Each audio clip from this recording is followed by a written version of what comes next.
14 ফেব্ৰুৱাৰী black day আমি এই কাৰণে পালন কৰোঁ।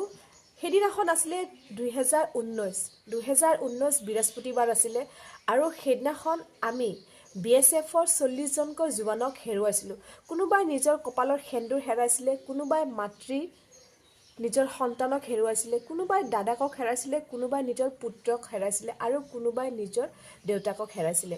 গতিকে সেনেকুৱা এটা দিন আমি কেনেকৈ পাহৰোঁ কওকচোন। আপোনালোকৰ মনত আছেনে পুলৱামা যুদ্ধ?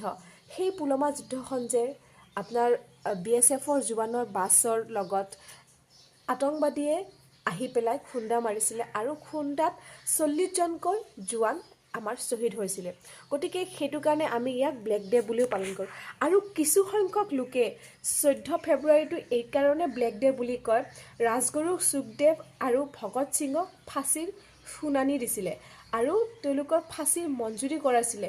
সেইকাৰণে এই দিনটোত ব্লেক ডে বুলি পালন কৰা হৈছে। আৰু কিছু সংখ্যকে ইয়াক ছ'চিয়েল মিডিয়াত ভেলেণ্টাইন ডে বুলিও পালন কৰে। এতিয়া আপোনালোকে মতামত জনাব, আপোনালোকে ইয়াক ব্লেক ডে বুলি পালন কৰিব নে ভেলেণ্টাইন ডে বুলি পালন কৰিব?